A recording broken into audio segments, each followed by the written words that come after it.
Muito bem, vamos iniciar a nossa última aula deste ano, na nossa nova matéria que estamos caminhando, Marcas de uma Igreja Saudável. Essa é a nossa aula número 3. Nas duas primeiras aulas, nós fizemos uma introdução, primeiro explicando, até meio óbvio, né, o que é uma igreja saudável, que tem absolutamente nada a ver com igreja perfeita, porque tal coisa só na eternidade, mas sim a igreja que pauta a sua eclesiologia, a sua doutrina de igreja, pela palavra de Deus. Você deve estar pensando assim, pastor, mas isso não seriam todas? Não, não são todas, porque há muita invenção, ou reinvenção da roda, né? Ou, como diziam os antigos, invenção de moda no nosso dia. E todos nós, eu creio, já tivemos a experiência de ir em algum lugar esperando ver um culto e ver um show, ou esperando ver uma mensagem e viu uma palestra motivacional, ou coisa do gênero. Muitos de nós já vimos igrejas que são governadas de uma forma monocrática, um homem manda tudo, e nós conhecemos também um modelo onde o homem não manda nada, porque todo mundo quer mandar, né? Então, nada disso está na palavra de Deus. São adaptações, coisas que as pessoas pegam da sociedade, da sua época, e acabam introduzindo na igreja. Uma das coisas que nós vamos ver bem mais lá no final é sobre liderança de igreja. Quase 90% das igrejas que eu conheço coloca secretário, tesoureiro, líder de departamento, líder de ministério, tudo na liderança espiritual da igreja. E você não encontra isso nas escrituras. Então, quando a gente tenta, irmãos, saber mais do que Deus, sempre dá ruim. Você vai ter um modelo que vai causar uma distorção naquilo que Deus deseja para a sua obra, no caso, para a sua igreja local. É óbvio que isso se aplica também a princípios da nossa vida familiar, casamento, né? Tem um roteiro, tem normas, tem princípios para nós nos orientarmos. E até me admiro que tanto eu, e eu creio que a maioria dos irmãos, em algum momento ou área da sua vida, tenhamos seguido outro tipo de modelo, outro tipo de conselho, senão aquele que está na palavra de Deus. Muito bem, vamos orar antes de mais nada, antes de seguirmos e passarmos para a nossa primeira marca na nossa caminhada nesta matéria. Oremos. Deus amado, pedimos a Tua bênção sobre nossas mentes e corações para compreendermos aquilo que o Senhor tem nos falado e entendermos, ó Deus, que conhecer algo a mais da Tua palavra deve gerar em nós humildade, deve gerar em nós, na verdade, até consternação, quando nós, em alguma ou qualquer área da nossa vida, temos substituído por alternativas humanas, alternativas centradas e originadas nos homens, quando a Tua palavra já nos orienta, já nos diz exatamente aquilo que precisamos para a vida e para a piedade, como disse o Teu servo apóstolo Pedro. Abençoa, Deus, portanto, nossa manhã, oramos em nome de Jesus, amém. Muito bem, meus irmãos, iniciando, nós vamos na nosso material, na primeira página, a página aí com fundo escuro, tem uma síntese dessa marca, a primeira marca de igreja saudável, que é pregação expositiva. A pregação expositiva apresenta a palavra de Deus, explicando uma passagem da Escritura e aplicando o seu significado à vida da congregação. O problema, meus irmãos, com essa definição é que muita gente vai dizer, é isso aí que eu creio, é isso aí que eu faço. Mas quando a gente vai para o vamos ver, não é bem assim. Então lá, a pregação expositiva apresenta a palavra de Deus. Aí a pessoa vai dizer, eu estou pregando a palavra de Deus. De onde você é? Eu sou espírita. Mas ele vai jurar de pé junto que está pregando a palavra de Deus. Explicando uma passagem da Escritura. De novo, explicar a passagem sem a devida hermenêutica, em outras palavras, a ciência da interpretação de texto, ok? Hermenêutica não se aplica apenas à Bíblia, né? Inclusive, a hermenêutica é um grave problema dos nossos dias, onde os nossos documentos legais, principalmente a Constituição, está sendo lida de maneira simbólica, alegórica, e seus significados vão sendo alterados. Está vendo como a hermenêutica é importante? Se você lê um texto e interpreta de uma maneira diferente daquele que o autor quis escrevê-lo, a sua hermenêutica está esquisita. Ela não está servindo. Ela está servindo, não está servindo ao texto, está servindo a você. Ok? Então, explicar uma passagem com a hermenêutica errada vai dar ruim. E aplicando o seu significado à vida da congregação. O que eu vejo muito acontecer e as pessoas vão insistir que estão pregando a Bíblia, é que eles veem uma necessidade na congregação ou na vida de alguém, e aí encaixa alguma coisa da Bíblia naquilo que não foi o que o autor quis dizer, certo? É daí que vem essas palavras populares, irmãos, tipo Deus no controle, já deu certo. É um cristianismo fabricado, feito na psique popular. Deus está no controle? Claro, mas não é o que a pessoa está querendo dizer. Ela pega alguma coisa da Escritura. Você já viu para-choque de caminhão, Filipenses, capítulo 4? Tudo posso naquele que me fortalece.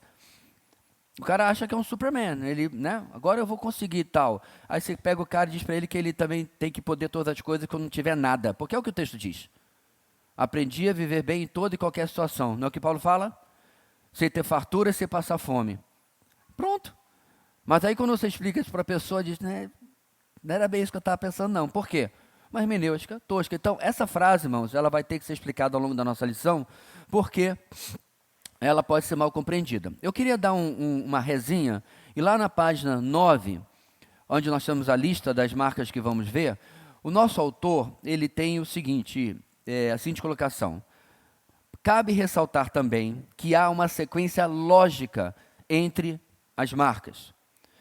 Conforme a palavra é exposta, a igreja desenvolve uma teologia que é saturada pela Bíblia, ou seja, a teologia bíblica, e aprende com maior clareza o Evangelho. Então perceba, irmãos, que a gente não fez um sorteio, o Mark Dever fez um sorteio dizendo assim, tá, essas coisas aqui estão mal na igreja dos meus dias.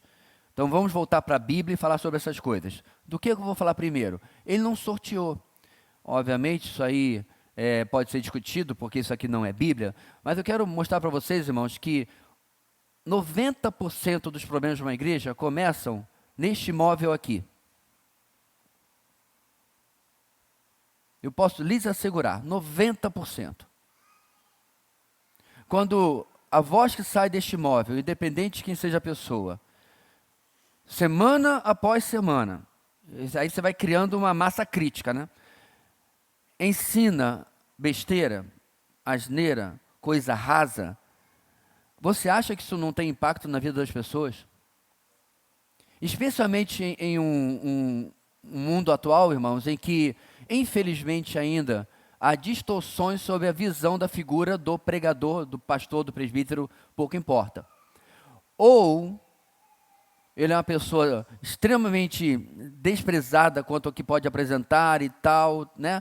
Ou ele é uma pessoa idolatrada, o que nenhuma das duas, obviamente, tem na Bíblia.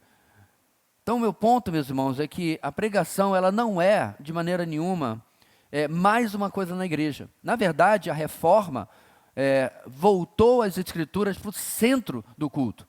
Então, você que já foi um bom ou mau católico, sabe que, né, no centro do altar, pausa, não existe altar no Novo Testamento. Coisa que evangélico, besteira que evangélico já copiou também. Irmãos, venham aqui ao altar que eu vou orar por você. Que altar? Tu vai ser queimado lá? Vai? É holocausto agora? Não existe mais altar. O último altar, irmãos, foi a cruz. Já acabou. Então, lá na igreja romana você tem o altar e lá no meio você tem o quê? Uma mesa da Eucaristia. A Bíblia, ela é citada lá no programa, né? Aqui e acolá eu encontrei um padre que gosta de dar uma palavrinha até boa, havia alguns. Mas recentemente não, já vai fazer quase um ano. Eu fui pregar uma determinada formatura e eu não sabia que o texto ia ser dado. O famoso culto ecumênico, né? Se eu deveria ir ou não deveria ir, obrigado pela sua opinião, eu fui. E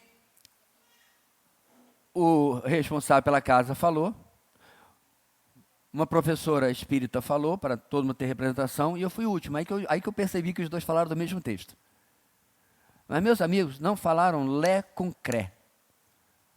Não falaram nada muito ruim, mas não tinha nada a ver com o texto bíblico. E eu levei o que eu sei fazer. Não sei fazer outra coisa. Não sei. Na verdade, quando eu tento fazer outra coisa, sai ruim. Uma pequena mensagem positiva, afinal de contas, é uma cerimônia curta, né? O meu ponto, meus irmãos, é que na reforma, por que você vê isso? Porque as escrituras não são o centro da fé católica, é a tradição principalmente. As escrituras não são o centro da fé espírita, né? Mas é o centro da fé cristã, bíblica, evangélica. Então a reforma trouxe de novo o púlpito para o centro da reunião, para que a palavra pudesse falar. Então na página 9 ele está mostrando que se falha na primeira marca, já começou ruim. Porque dificilmente você vai desenvolver outras marcas de uma igreja saudável, marcas de uma vida saudável, porque está ausente aquilo que principalmente deveria estar ali. Bem, virando a página aí, meus irmãos, vamos para a nossa introdução. A primeira marca de uma igreja saudável é a pregação expositiva. Não é somente a primeira marca, é a mais importante de todas as marcas, porque se você desenvolvê-la corretamente, todas as outras a seguirão. Esta é a marca essencial. Sabe por que o Mark Dever escreveu isso, irmãos? Quando eu não fiz isso só uma vez, mas eu me lembro claramente quando eu preguei em Gênesis, capítulo 50 e blau, não lembro bem agora, que é a história de Judá e Tamar. Os irmãos que estavam na época e vivos, lembram que eu perguntei quantos aqui já ouviram uma mensagem no texto de Judá e Tamar? Ninguém levantou a mão. À época eu já tinha 38, 40 anos de convertido, nem lembro quanto tempo a gente pregou Gênesis, mas enfim. E eu também nunca ouvi uma mensagem em Judá e Tamar. Por quê? Porque é a pregação expositiva, meus irmãos, que vai impedir o pregador de ficar desviando de textos que normalmente ele não pregaria. Porque, por exemplo, se me chamarem para pregar numa igreja como convidado, é o que eu estava esperando para pregar Judá e Tamar. Dificilmente vai acontecer. Não passa na mente. São textos que você... ou porque não tem para você uma grande relevância, ou pulam textos polêmicos. Alguns anos atrás nós tivemos um pregador visitante aqui na cidade e deram para ele Efésios. Meus irmãos, Efésios, sabe aquela piscina de água gostosa que você nada assim? Efésios, essa mesma piscina, mas jogaram gelatina. Então você vai fazer um esforço tremendo para progredir, porque é muito denso, maravilhosamente denso. É uma carta fantástica. Em primeiro lugar, ele deu um sobrevoo que a gente teve que abaixar a cabeça e não batia na gente. Rápido. Segundo, toda vez que aparecia alguma coisa que ele não queria tocar ou explicar, eleição e predestinação, ele pulava. Fácil, né? Você não se posiciona, fica em cima do muro, bem PSDB, porque você não quer se comprometer em tratar de uma coisa que, ao meu ver, você não tem nem competência, mas o problema é que não é pregação expositiva. E assim vai, meus irmãos, quantos assuntos polêmicos. Quando em Juízes a gente passou da história do pai que dedicou a própria filha, difícil, porque os intérpretes não dão uma maneirada naquele texto, não. Então, desenvolvida corretamente, todas as outras marcas seguirão, porque você não vai deixar de tratar de nenhum assunto que o texto trouxer, certo? Você não tem como pular aquilo, a não ser que você seja, obviamente, desonesto com o texto. Bem, se conforme vimos na primeira lição, a pergunta central é como é uma igreja saudável para Deus, então precisamos saber o que Ele deseja para a sua igreja. E como sabemos isso? Obviamente, irmãos, pela palavra, pela sua palavra. A palavra de Deus deve ser absolutamente central em nossas igrejas. Em sua primeira carta, Pedro, lá em 1 de Pedro 1, ensina que fomos regenerados, não de semente corruptível, mas de semente incorruptível, mediante a palavra de Deus, a qual vive e é permanente. Em Tiago 1,18, lemos que Deus nos gerou pela palavra da verdade. Em Romanos 10,17, aprendemos que a nossa fé vem pelo ouvir a pregação da palavra de Cristo. Ou seja, é pela palavra de Deus que começamos a vida cristã. Sem a palavra no poder do Espírito não há novo nascimento. Assim, o princípio da vida cristã e o princípio da igreja estão na palavra de Deus. Pastor, o senhor está chovendo no molhado. O senhor está pregando para o coral. A gente já sabe disso. A questão, meus irmãos, que o nosso objetivo não é decorar essas verdades que a gente já sabe. A gente teve bibliologia, doutrina da Bíblia, há um ano atrás. A questão, meus irmãos, é que tudo que nós lemos aqui tem um desenvolvimento prático na nossa vida como igreja e como indivíduos. Como igreja, certo? É a razão porque, às vezes, a pessoa chega na nossa igreja, né, e eu pergunto, olha, eu não sei o que você está procurando, mas já vou lhe adiantar. A nossa igreja ela é muito monótona, muito chata. Só tem Bíblia. Parece engraçadinho, mas é a verdade. Você tem uma EBD de quase 2 horas, que é ao redor das Escrituras. Você tem um culto que metade dele à noite é dedicado à pregação. Você tem um grupo de vida que você pode ter até uma introdução com louvor e com música, mas 80% do resto do tempo é sobre o quê?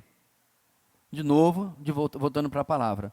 A exceção é a nossa reunião de oração, que é de oração. Isso aí é de propósito.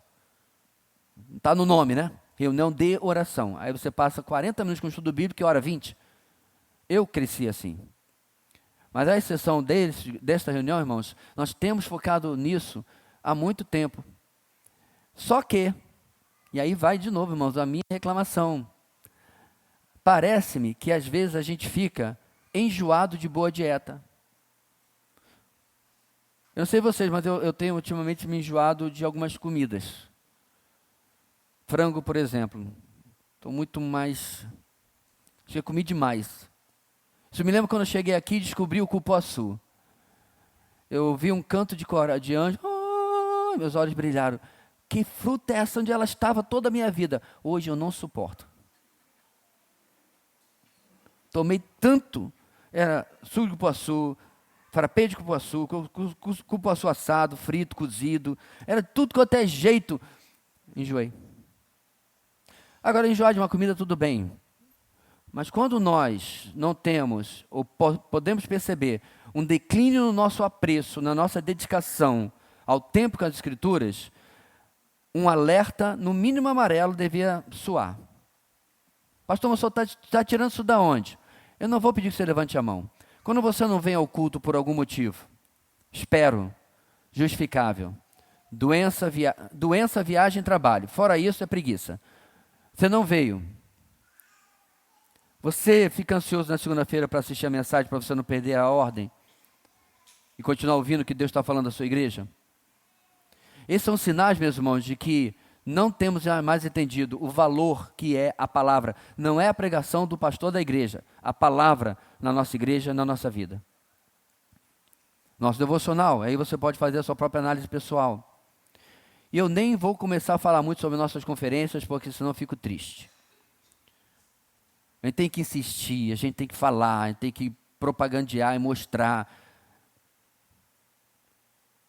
O marketing, meus irmãos, nosso deveria ser, olha, vai ter Bíblia, viu? Bora lá. Não desprezando o pessoal de marketing, mas o meu ponto é que você não precisava ser hiperestimulado por uma coisa que você já sabe. Estamos revendo o valor impressionante que isso aqui tem. Meus irmãos, foi a Bíblia sendo roubada da igreja que provocou a reforma. Os 1000 anos, especialmente, né, de 500 a 1500, de afastamento progressivo das Escrituras, é que provocou as 95 teses de Lutero. Apesar que hoje a gente precisa de outra reforma, né, digamos com sinceridade.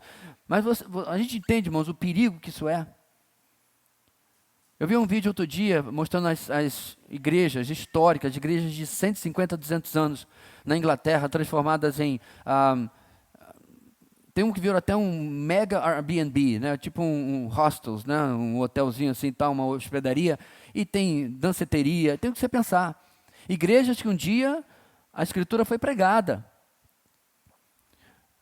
Como que eles chegaram até esse ponto lamentável, irmãos? Um afastamento progressivo da palavra de Deus. Então, eu vou continuar. Você vai ouvir coisas que eu já falei 300 vezes. 301, seja gracioso. Mas enquanto nós ouvimos coisas que nós já conhecemos e já ouvimos tantas vezes, devemos nos perguntar, eu estou vivendo de fato isso aqui? Ou é algo que tem se transformado em alguma coisa, sem o devido apreço na minha caminhada? Bem, O apóstolo Pedro continua a instruir seus leitores, como crianças recém-nascidas, desejem o genuíno leite espiritual para que por ele lhe seja dado crescimento para a salvação. 1 de Pedro 2,2. Ou seja, a palavra de Deus é crucial em nosso nascimento e também no desenvolvimento da nossa vida cristã. Afinal, Jesus orou para que fôssemos santificados na verdade da palavra de Deus. João 17,17. Recebendo consolação e esperança das Escrituras. Romanos 15,4. Sem a palavra, no poder do Espírito, sem santificação. Assim, o crescimento da vida cristã e da igreja estão na palavra de Deus. Estamos reafirmando, irmãos, como falei, coisas que nós já sabemos. O que isso significa? O que isso provoca na igreja? Em azul aí. Significa apenas que a pregação da palavra tem que ser absolutamente central.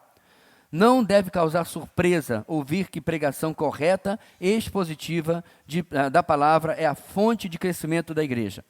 Estabeleça um bom ministério de pregação expositiva e veja o que acontece. Esqueça o que dizem os profissionais de crescimento de igreja. Observe pessoas famintas terem sua vida transformada à medida que o Deus vivo fala com elas, por meio do poder da sua palavra. Creio que a maioria sabe, mas talvez uns não saibam. Aqui na igreja, eu e o Rendel somos formados num ministério chamado Prega a Palavra, desculpe.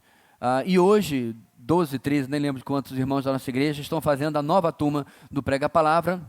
E eu sou, pelo menos até o final desta turma, o coordenador de Roraima. Isso dito, eu acompanho, irmãos, esse ministério há uma pá de anos. Hoje, aproximadamente 1.600 homens, a maioria pastores, mas vários que não são, aqui na igreja, por exemplo, todos que estão fazendo não são pastores, estão fazendo Prega a Palavra. E eu acompanho inúmeros testemunhos. Eu tenho um amigo em particular, dois na verdade, que ele fez o pior seminário do nosso país, um seminário cheio de liberais, cheio de ideologia socialista. Eu não sei exatamente o que esse seminário está de pé. Implodir era um serviço ao reino. Mas ele fez lá, e saiu de lá todo torto, até que ele encontrou, adivinha só, o Prega a Palavra. É impressionante, meus irmãos, quando a pessoa verdadeiramente é convertida, mas ela foi tirada, digamos assim, distorcida do caminho por alguma coisa que ele deu mole, né? Como diz na minha terra, bobeou e saiu do trilho. Foi fazer um curso, que detalhe, acontece por 3 dias por semestre, não intensivão. Você faz, depois fica 6 meses para fazer de novo o próximo módulo, né? É longo. Bastou isso. E ele começou a questionar se ele estava tirando as suas ideias e pensamentos realmente das Escrituras. É o poder, gente, isso é um pastor, viu? Esse é o poder da pregação expositiva. Ao analisar o texto sem as muletas ideológicas, a vida dele voltou para um pensamento reto, certo? Um outro colega, a mesma coisa, e também através do Prega a Palavra. Curiosidade, fez o mesmo seminário que só serve para ser implodido mesmo. Também, ele estava perdidaço. Não tão liberal quanto o outro, mas não sabendo exatamente o que é, o que não é legitimamente ministério pastoral, até que a pregação expositiva colocou. Gente, se isso faz com pastores, faz com qualquer um. Pastor, como assim? Porque muitas vezes, irmãos, os pastores permanecem no erro por teimosia, para não dar o braço a torcer de que eu estava apostando no cavalo errado. Eu estava fazendo da maneira errada. Essa é a maneira bíblica, vamos voltar para cá. Então esses exemplos, irmãos, mostram como a palavra como central transforma vidas e, nesse caso, até ministérios. Infelizmente, muitas vezes confiamos mais em métodos criados por homens para ver nossa igreja crescerem do que no poder da palavra de Deus, no poder do Espírito, que é capaz de dar vida ao vale de ossos secos. Ele está se referindo, é claro, à passagem de Ezequiel 37, em que Ezequiel, amando do Senhor, diz: ossos secos, ouçam o que, irmãos? A palavra motivacional do Senhor. Não. Vocês são demais, lindos. Não. Ouçam a palavra do Senhor. E aí a visão dos ossos secos, o significado dela é a restauração de Israel. Não é uma passagem sobre... olha aí, está vendo só? Eu já vi esse texto pregado sobre avivamento. Que Deus vai trazer um avivamento e os ossos secos da nossa igreja O texto está lá no Antigo Testamento, fala sobre Israel. Aonde ele meteu igreja nessa história? Porque não prega expositivamente, não prega o texto. Ele pega o texto como um trampolim para aquilo que lhe convém naquela situação. Pastor, o texto não é sobre o avivamento? É, de Israel. É a restauração do Israel morto em Israel vivo, consumado no final dos tempos. Não se cumpre na igreja. Então, o ponto, irmãos, é que é a palavra que faz aquilo. Deus, é interessante, né, irmãos? Deus ordena ao seu servo que fale. E não ele mesmo fala diretamente. Porque a palavra vai fazer isso através dos seus emissários, dos seus mensageiros, dos seus pregadores, é claro. Bem, para terminar essa introdução, o que o Salmo 19, 7 e 14 diz sobre a ação e a importância da palavra de Deus? Alguém lembra do Salmo 19, irmãos? Os céus declaram a glória de Deus e o firmamento anuncia as obras das suas mãos, não é isso? E lá, estou indo para o lado errado.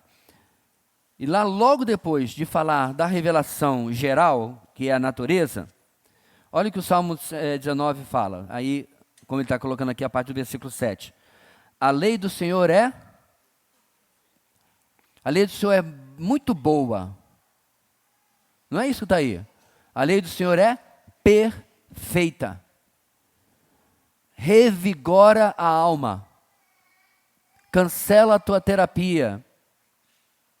Vai aos pés do seu Senhor com a palavra aberta. Diz, Senhor, fala a minha alma. Mergulhe a minha alma em uma água tranquila que restaure. Essa semana eu vi um vídeo impressionante. Esse marido, noivo, né, casou com essa mulher cheia de problemas. Todo mundo disse para ele não casar, mas ele amava e disse, eu vou casar. E suportou tudo mesmo, todas as letrinhas que você pensar, a mulher tinha. Aí você pode pensar assim, como é que curou? O remédio, a terapia, o psicólogo? Não, ela foi em um culto, ouviu o evangelho e alguém falou sobre como a cruz leva nossos pecados, todo o nosso passado e transforma a nossa vida. Simples, que uma criança ouve e entende. Ela virou para o marido e disse, eu entendi a cruz. E ali começou a transformação. Em dias, ela estava em metade dos remédios, em semanas ela estava em remédio nenhum. Morro dizendo, afunde-se nas escrituras, tenha conselheiros cristãos maduros na sua vida, você não vai precisar de ciência de homens. Esse é o poder da palavra, meus irmãos. Os testemunhos do Senhor são dignos de confiança. Está inseguro na vida? Está com medo? Os testemunhos do Senhor são dignos de confiança. Você tem que ler a Bíblia, meus irmãos, como o que, igreja? Como se fosse... Alguém me ajuda? Já falei 300 vezes, vê se alguém lembra. Bula de remédio. Você não discute com bula de remédio. Não é verdade? 8 gotas, 3 vezes ao dia. Vou tomar 24. De uma vez só. Vai batendo overdose de, sei lá do que tomou lá, porque não seguiu a bula. Os testemunhos do Senhor são dignos de confiança e tornam sábios os inexperientes. Não sei o que fazer na vida. Sabedoria vem do Senhor. O texto, meus irmãos, é maravilhoso e destaca todos os versículos do valor da palavra. No 10 diz que são mais desejáveis que o ouro. No 11 diz que a palavra adverte o servo e dá recompensa quando obedece. Minha oração hoje, meus irmãos, é viver só isso aqui. Eu já estaria feliz da vida. Porque a profundidade de um texto tão simples como esse que Davi escreveu nos impressiona. A importância da palavra de Deus. De que maneira confiamos mais em métodos do que na palavra de Deus? Bem, eu já falei sobre métodos sobre curar a nossa alma agora há pouco, mas o grande problema, não hoje, né, irmão? Já tem umas boas décadas na igreja evangélica, é a nova onda. Eu me lembro, irmãos, estar no Rio Centro. Rio Centro é um centro de convenções do Rio de Janeiro que dá nem sei quanta gente. Eu acho, se não me engano, até o salão de automóvel já foi lá. É enorme, é muito, muito, muito grande. Bem, no Rio Centro, lotado com Rick Warren. Quem nunca ouviu falar de Rick Warren, ele é um pastor batista que há 30, 40 anos atrás, eu lembro bem, chegou para plantar uma igreja na Califórnia e desenvolveu um método que ele chamou de igreja com propósito. Pastor, está cheio de heresia nesse negócio, né? Não, eu não vou dizer isso, tem coisa lá boa. O problema, irmãos, é o enlatado. Você pega e reproduz em Boa Vista, em Bangladesh, em Katmandu, na colônia do Elon Musk em Marte, e vai dar tudo certo. Vai funcionar, porque... E diga-se de passagem, né, meus irmãos, o que a gente está fazendo agora com a África, os países de fala portuguesa, os Estados Unidos já faz conosco há um tempão, mandar um monte de porcaria. Aí tem essa, aí tem... Bem, G12, pelo menos não cai na culpa deles, que começou aqui na América do Sul mesmo. Mas um monte de enlatados, faz assim, faz assado. O John MacArthur falava uma coisa interessante, né? Na igreja evangélica, um monte de coisa entra em moda, menos a pregação expositiva. É a modinha de fazer a coisa como todo mundo faz. O problema, meus irmãos, é que os métodos criados para essas pessoas, elas costumam dominar a vida da igreja. Não se respira outra coisa. Quem de nós já não teve alguém de uma igreja que falou assim, e aí, a sua igreja está na visão? Aí você pensa, tem algum irmão cego na igreja? Não, um monte de míope. Um monte de gente com presbiopia, precisando de óculos para ler a letra pequena, mas cego, não, está todo mundo na visão, está todo mundo bem. Porque você não sabe nem o que o cara está falando. O que é? Você está no enlatado? E aí, meus irmãos, sempre tem um espertinho que diz, fazer esse enlatado não serve. Eu vou pegar esse enlatado, vou pegar esse enlatado, vou fazer um Frankenstein e agora vai dar certo. Não deu. Porque continua a mesma coisa. Você simplesmente fica pegando o que alguém fez e supostamente, segundo ele, deu certo, vendeu um monte de livro, e diz, vai dar certo ali também. Ok? Por que a exposição é necessária? Ponto 1 aqui, irmãos. Se a Escritura é central e vital à vida da igreja, se é ela que faz a igreja crescer, então ela que deve ser exposta à igreja em todas as atividades no culto. Os louvores devem ser baseados na palavra. As orações devem ser imersas da Bíblia. As pregações devem ser exposições da Escritura. Algumas igrejas, irmãos, têm levado isso muito a sério mesmo. Por exemplo, há igrejas que defendem o que se chama de salmodia exclusiva. Acho que é isso o nome. O que eu quero dizer? Só cantam salmos, porque é Bíblia. Eu não tenho problema se você acredita nisso. Eu tenho problema quando você acha que só você está certo e todo mundo que não faz igual está errado. Até porque você não tem nenhuma ordem bíblica que diz que você só pode fazer dessa maneira. Ao meu ver, se você está cantando, por exemplo, grandes são as tuas obras, Senhor Todo-Poderoso, está onde, irmãos? Apocalipse capítulo 15. Você não está cantando a palavra de Deus? E aí você tem uma segunda categoria de crentes que diz, beleza, não é só salmo, mas se está cantando tem que ter Bíblia lá, literal. Também respeito, Deus te abençoe, mas desde que você não acha que você é melhor do que eu, que você está certo, eu estou pecando. Por que eu estou querendo dizer, meus irmãos? Você pode cantar coisas que não sejam literalmente versículo bíblico, desde que a verdade bíblica esteja lá, certo? Então, quando a gente canta, né, talvez um dos hinos mais conhecidos, cantados no meio evangélico, que é o autor da minha fé, e você disser para mim que ali não tem Bíblia pura, não dá, né?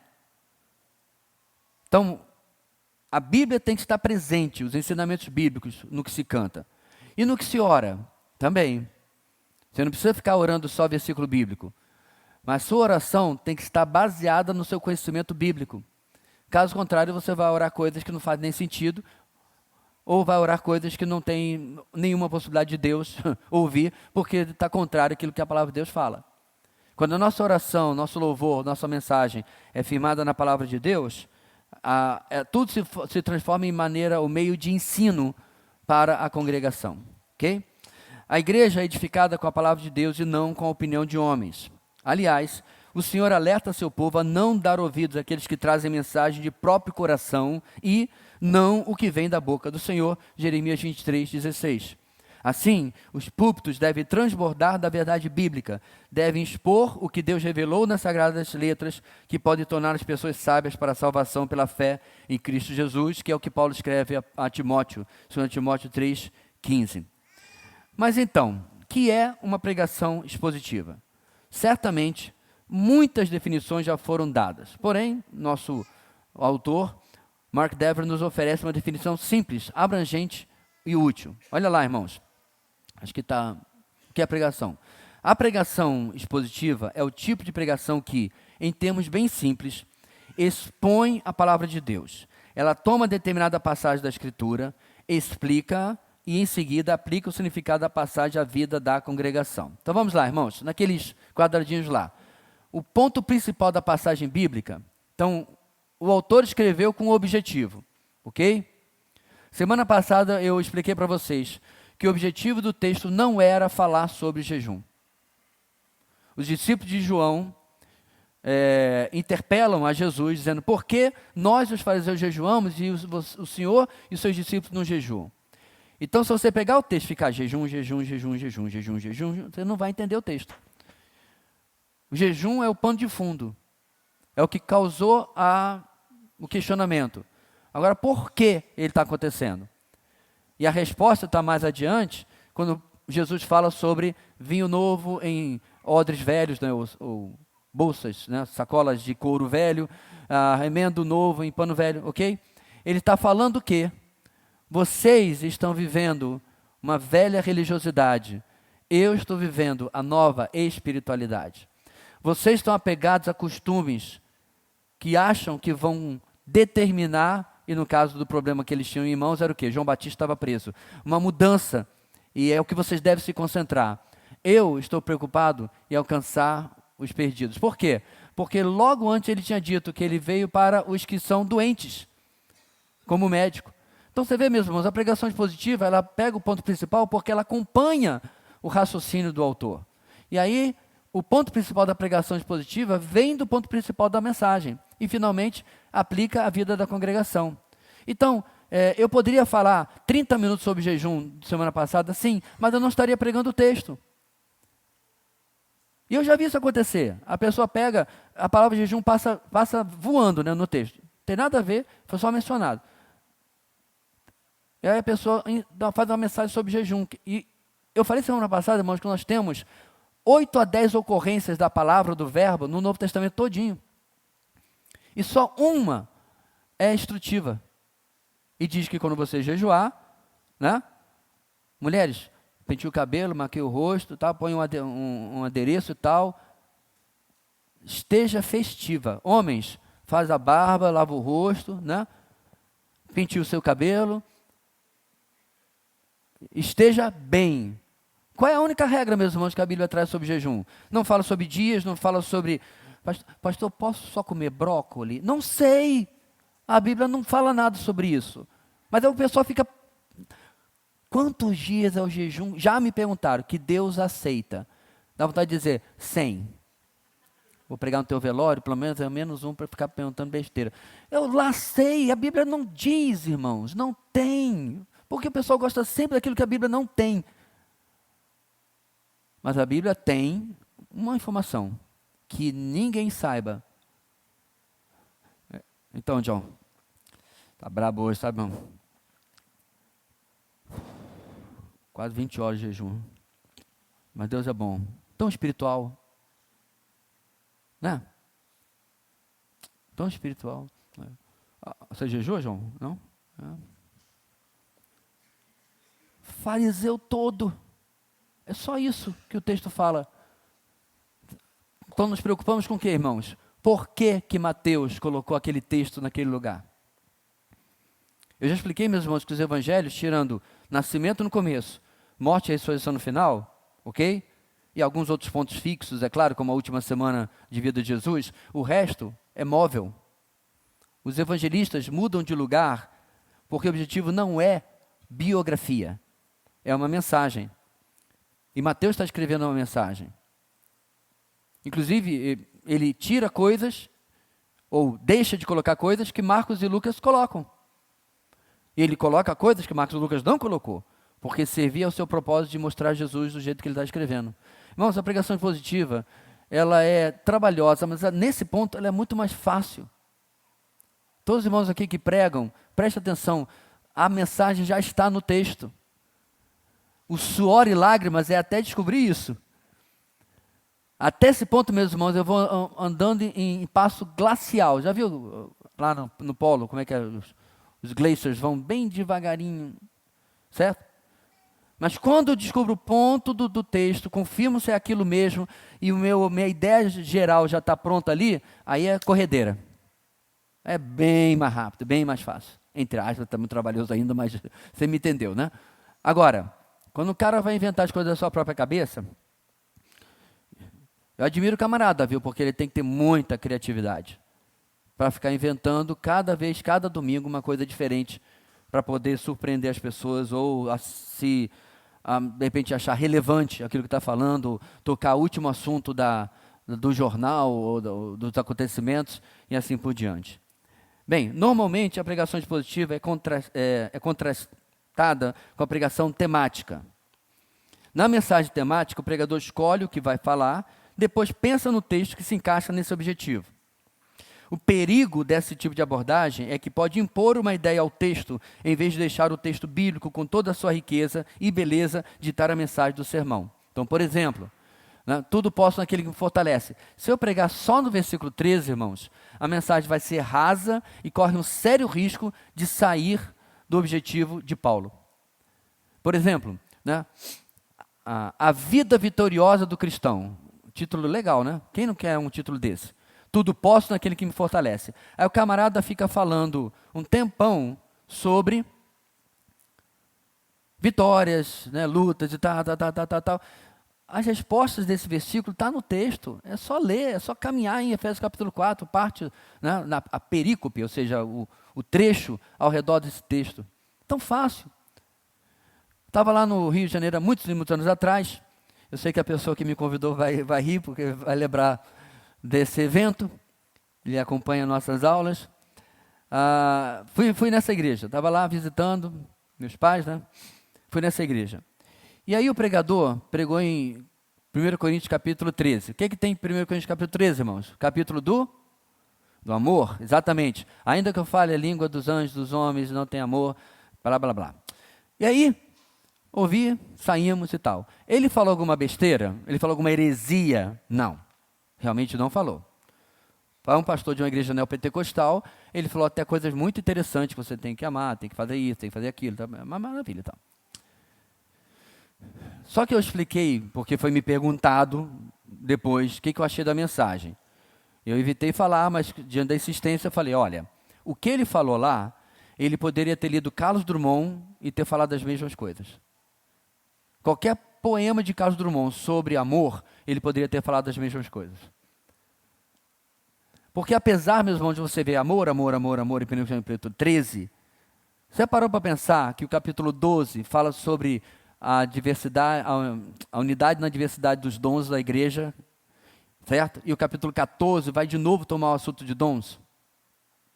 Se você esquece isso, você perdeu a mensagem de 1 Coríntios capítulo 13.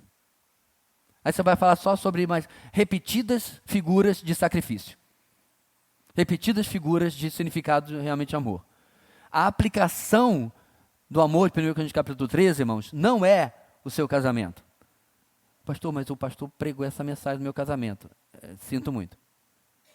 A aplicação, meus irmãos, é o amor entre os membros do corpo de Cristo, que servem uns aos outros. A orelha servindo a mão servindo o pé.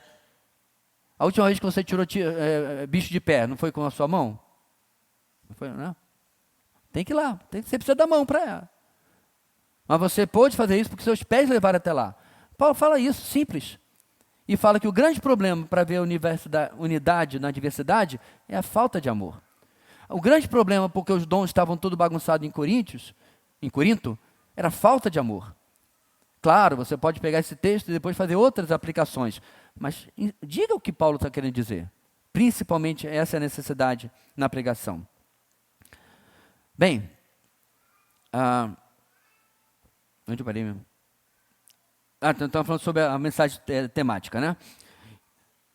Um problema, meus irmãos, não é usar uma mensagem temática. Eu já preguei mensagens temáticas, não muitas, mas já preguei. Mas o problema é o seguinte, eu tenho uma mensagem antiga, 20 anos atrás, eu acredito, está no YouTube ainda, a teologia paulina sobre o sofrimento. Em outras palavras, o que Paulo ensina sobre o sofrimento, certo? Então eu peguei 4 passagens, eu acho, que Paulo falou sobre o sofrimento. Sabe o que eu tive que fazer? 4 pequenas mensagens expositivas. Eu tive que pegar 4 textos diferentes, entender o que Paulo diz nesse aqui, mensagem 1 pronta. Primeiro ponto. Mesma coisa aqui, 2. Mesma coisa aqui, 3. Mesma coisa aqui, 4. Deu 4 vezes o trabalho que eu teria se fosse uma mensagem, um texto só, uma mensagem expositiva. Porque a verdadeira mensagem temática, irmãos, ela é uma mensagem expositiva em vários textos. Mas não é isso que você encontra por aí. Você encontra o camarada pegando um tema em um versículo isolado e falando 30, 40 minutos aquilo que ele acredita ou pensa que é importante sobre aquele texto. Você sabe por quê? Pastor, mas isso é verdade? Por que eu nunca queimei um herege desse? Porque 90% das vezes ele não fala heresia. Pastor, se eu não falo heresia, porque o senhor está aqui perdendo nosso tempo, irmãos. Se não é o que o texto está dizendo, não importa se é bom, bíblico, teologicamente correto, não é o que o texto está dizendo. Entende isso? Quando Paulo sentou para escrever, e o Espírito Santo o inspirando, havia um objetivo naquele texto. É este objetivo que saiu da mente de Deus. Eu penso, meus irmãos, que às vezes quando Deus está assim o culto de uma determinada igreja, espero que não a nossa, e aí ele olha assim, Gabriel, de onde ele tirou isso aí?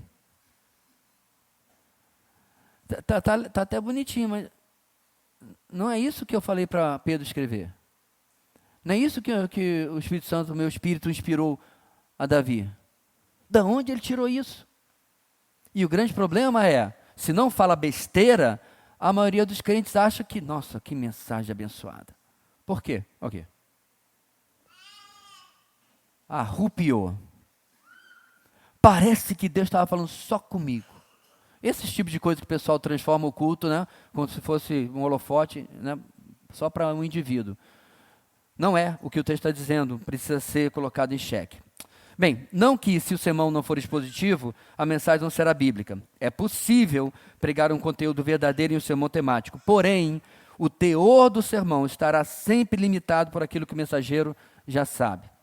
Como o pregador já vem com uma ideia pré-concebida ao texto, ele nunca vai aprofundar-se no rico terreno da Escritura, a fim de encontrar verdadeiras pepitas de glória.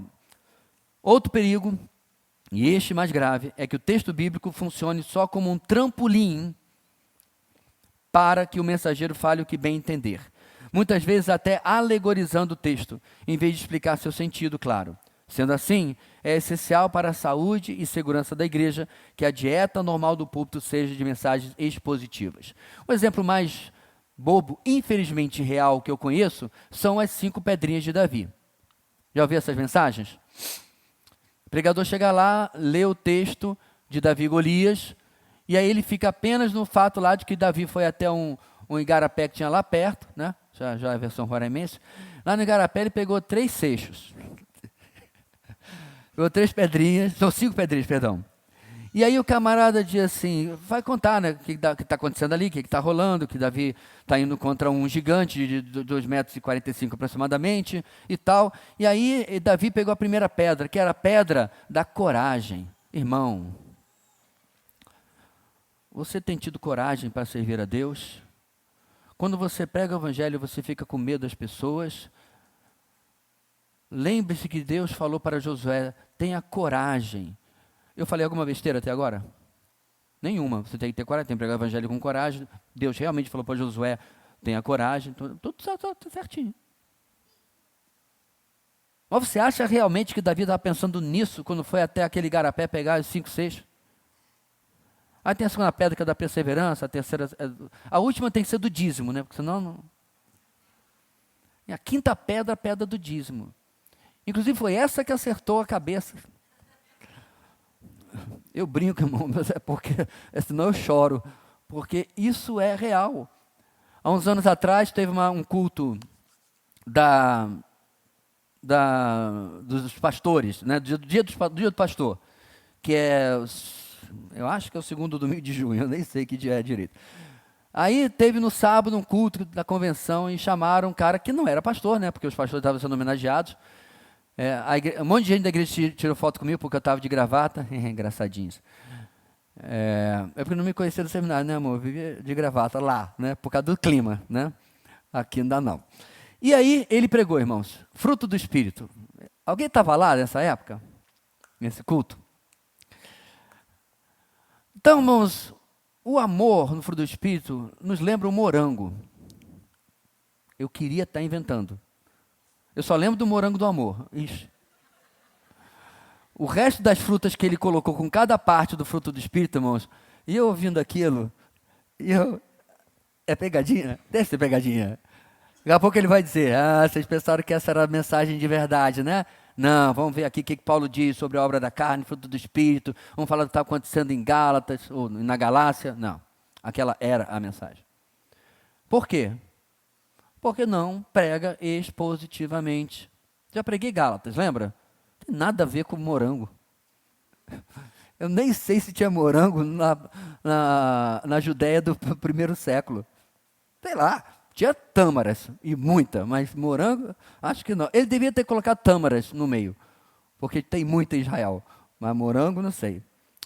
Bem, agora mensagens positivas podem variar de estilo, claro. Certa mensagem pode ter falado muito com você e até ter seu conteúdo baseado na Bíblia, mas ainda não seja positiva. Por outro lado, é necessário esclarecer que a mensagem positiva não é um comentário acadêmico frio e maçante.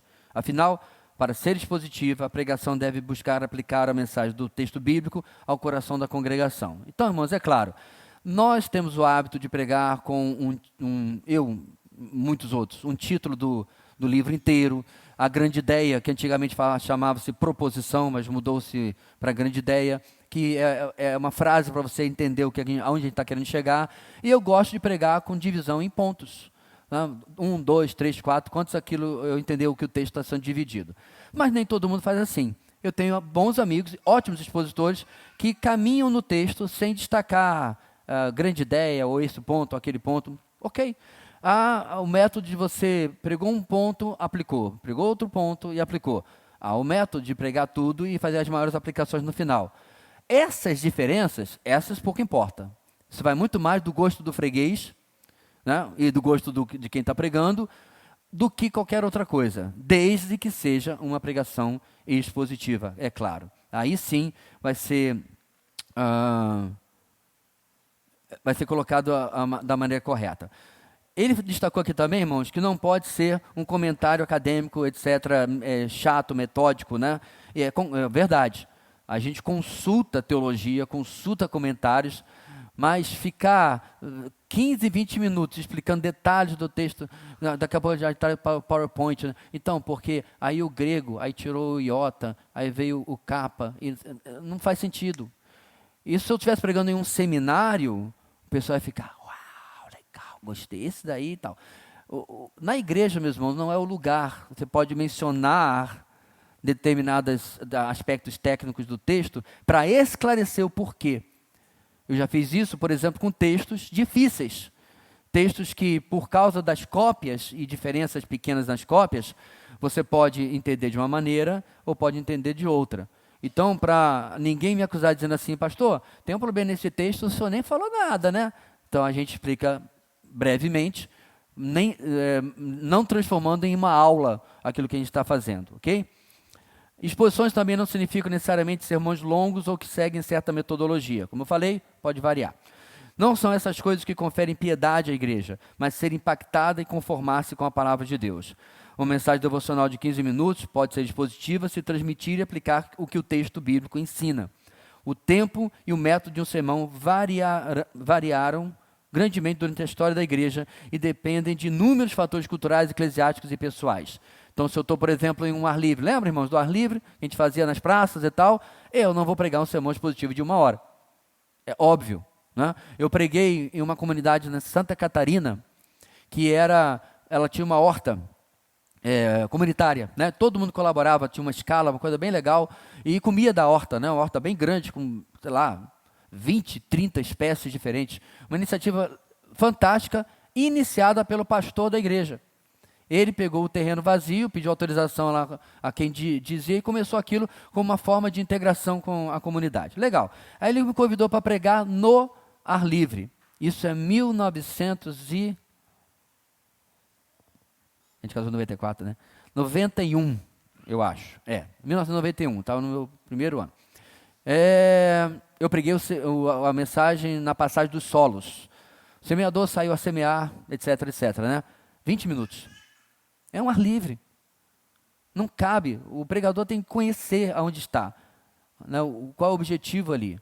E, obviamente, isso vai variar de situação para situação, ok? Por fim, cabe ressaltar que o sermão expositivo também não é uma explicação verso a verso, percorrendo um livro inteiro da Escritura.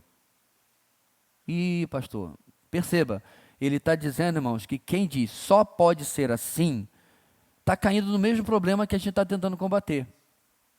Ele está dizendo que não é isso que identifica, porque você pode ir versículo por versículo, o livro inteiro, e não pregar expositivamente. Você simplesmente está pulando de assunto em assunto em assunto, não está fazendo as ligações, as correlações que o autor principal, Deus, e o escritor quiseram fazer. Seguindo, a escolha do trecho a ser pregado pode variar. É possível pregar no sermão expositivo usando um verso, um parágrafo, um capítulo, e até mesmo um livro inteiro da Bíblia. Afinal, o princípio não é o tamanho do texto, mas se a mensagem central daquele trecho está sendo corretamente exposta. Então, eu vou pregar só em Filipenses 4,3, tudo posso aquele que me fortalece. Como que eu faço para não sair da mensagem desse versículo? Eu tenho que referenciar o contexto. Eu estou pregando sobre aquele assunto, sobre como Deus, mas não tem jeito, irmãos, vai referenciar o lado de fora. Você vai no versículo 9, no 10, no 11, no 12, e depois chega no 13, aí você vai falar do 14, entende? Você está pregando um versículo só, mas na prática, quando ele fala sobre livros inteiros, irmãos, ele fez isso. Eu tenho os 2 volumes publicados até pela CPAD, que ele fez mensagem, uma em Gênesis, uma em Êxodo, uma em Deuteronômio, fez na igreja dele. Acho interessante, não é minha praia, é um panorama bíblico, para mim, muito, muito, muito panorama bíblico. Eu prefiro que se transforme em uma classe EBD, né, de panorama bíblico. A gente já teve aqui vários anos atrás, onde fala da mensagem de cada livro, mas pode ser também uma mensagem positiva. No final das contas, a pregação expositiva é mais uma postura do coração do que um método. Um compromisso com a pregação expositiva é um compromisso em ouvir a palavra de Deus e não somente uma afirmação de que a Bíblia é a palavra de Deus, mas também uma submissão de si mesmo à palavra. Esse é um compromisso de que toda igreja, todo membro, todo pastor deve ter. O que ele quis dizer então, irmãos? Que quando você valoriza a palavra de Deus, você vai pregar, vai ensinar, vai contar uma história a partir do texto da palavra. Você vai investigar, você vai pesquisar, você vai estudar para descobrir o que o autor com A maiúsculo e o escritor quiseram comunicar. E aí você faz a sua tarefa. Caso contrário, usar a Bíblia só como trampolim não serve. Muito bem. Nós vamos dar uma pausa aqui, meus irmãos. Realmente só 5 minutinhos. Esse nosso conteúdo aqui, e particularmente por ser eu que gosto tanto, é muito, muito profundo, muito denso. Então, 5 minutinhos a gente já volta para a nossa parte final. Antes de passarmos para a segunda parte, é segunda, tá? Tá o número 3 aí no seu material, mas está escrito errado. Eu queria dar aqui uma oportunidade rápida. Qual a sua opinião sobre a pregação expositiva? 30 segundinhos, quem gostaria de falar? Um de cada vez, olha a balbúrdia. Vamos ouvir o Diego. Bom, no início, quando a gente veio congregar aqui, na videira, não estávamos acostumados com a pregação expositiva. E logo na primeira pregação, que a gente percebeu, o pastor estava pregando um livro de Marcos, o Evangelho de Marcos, que inicialmente eu já tinha um pressuposto, que a pregação seria mais do mesmo, como a gente já tinha ouvido antes, Mensagem rasa sobre o Evangelho e bem superficial. No entanto, a gente sai daqui, né, maravilhado de ter o vídeo expositivamente da minha Bíblia. Como Paulo explica, né, que a palavra de Deus é o poder para todo aquele que crê. É o poder de a palavra é o poder de Deus para a salvação de todo aquele que crê. O Evangelho. Eu entendi, mas eu entendi o que você quis dizer. O Evangelho de Deus é o poder de Deus. Então, não posso desprezar nenhum texto da Bíblia, seja qual livro for, uma vez que o Evangelho é o poder de Deus para a salvação de todo aquele que crê. Okay. E isso basta. Mais alguém? Ali, vamos lá do outro lado.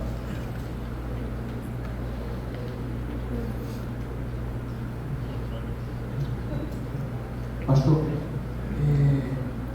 eu não sou um grande conhecedor da Bíblia, certo? Nós. Mas é só uma pergunta, quase que querendo uma explicação sua, no sentido que quando a gente prega, nós devemos, né, expor a mensagem daquele texto. O senhor falou que a mensagem já está no texto. Mas, por exemplo, se eu tomar como exemplo, tudo posso naquilo que me fortalece. Se eu pregar e ser fiel ao texto e ao contexto do que Paulo, né, passou na vida, e o que ele podia falar aquilo, né, que ele passou por coisas boas, coisas ruins, e muitas provações, né, e muitas vitórias. Se a pessoa está pregando, ou eu estou falando para uma pessoa, um novo convertido, e a pessoa está passando por uma situação complicada, difícil, eu posso levar esse texto para ele, no sentido que para ele poder dizer tudo posso naquele que me fortalece, ele tem que estar em comunhão com Deus, né? Ele tem que estar, como vamos dizer assim, vivendo realmente o Evangelho, né? Então, quando ele está fielmente, com intimidade de Deus, então em determinadas situações, ele pode crer, né? E não é ele que pode, né? É naquele que pode, ok? Você já fez exatamente o que o texto está dizendo. Você está dizendo para a pessoa que... Você falou que a pessoa está passando por dificuldades, por lutas. Está lá no texto. Você pode usar... Quando você menciona a vida de Paulo, quer seja uma mensagem, quer seja uma conversa baseada nesse texto, você está usando como uma ilustração. E a gente faz isso em sermões. A gente ilustra o ponto com passagens bíblicas ou histórias, né? Reais ou não. Então, Paulo fala ali não sobre vitória absoluta. Você estaria errado em falar para essa pessoa, que foi isso que eu quis dizer, que vai dar tudo certo. Tudo posso no que ele fortalece. Seu filho vai sair dessa. Você vai conseguir esse emprego. Você não pode afirmar tais coisas. O texto não fala sobre vitória absoluta. O texto de Filipenses capítulo 4, irmão, você pode resumir em uma palavra: contentamento.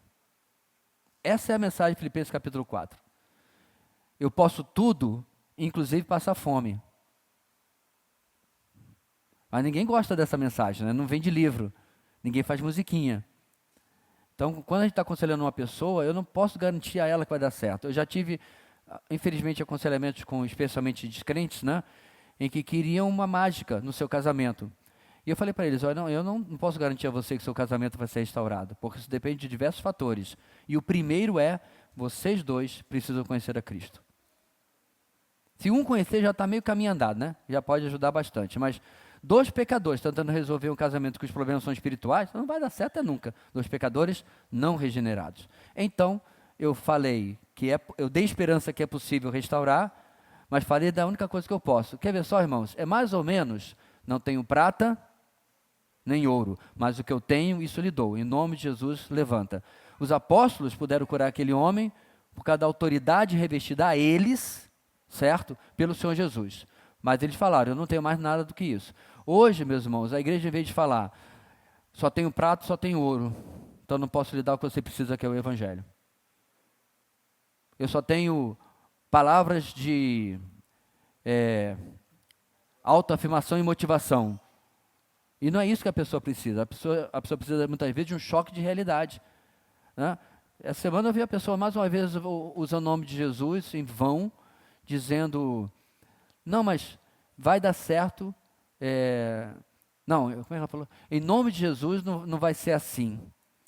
Aí a senhora já parou para pensar que pode ser exatamente assim?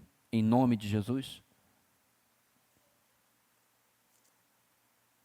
Paulo foi decapitado, em nome de Jesus.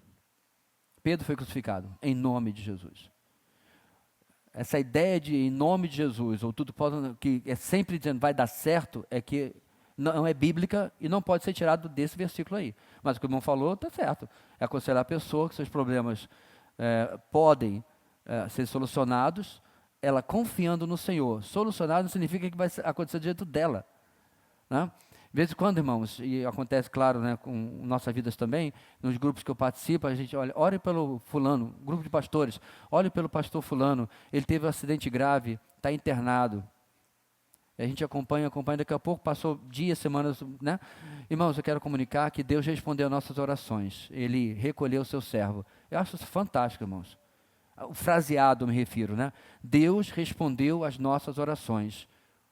O nosso irmão morreu. Como assim, pastor? Sim. A única resposta que eu cito de Deus é, faça a minha vontade. Nós oramos, foi esse ano, o ano não virou ainda. E esse ano um colega nosso faleceu, acidente. Deixou mulher, 3 filhos. É triste, terrível. Mas Deus respondeu a oração. Isso é, irmãos, contentamento. Aí quando você prega o texto de Filipenses, capítulo 4, da maneira correta, e aí você usa, né? O outro texto que Paulo fala, que ele foi açoitado, náufrago 2 vezes, tarará, tarará, aí você começa a dizer para as pessoas, está vendo quem era esse cara? É por isso que eu digo, meus irmãos, a gente às vezes tem esse desânimo, essa depressão na vida, e a gente olha para um homem dele e diz assim, cadê? Cadê o desânimo? Cadê a depressão? Cadê a vida andando para trás? Não tem.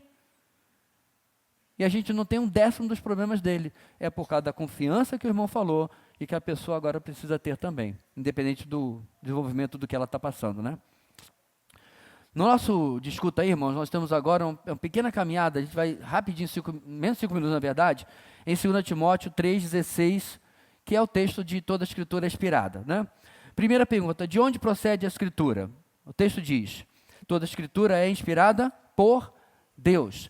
Você deve lembrar, já foi falado várias vezes, que essa é uma palavra chamada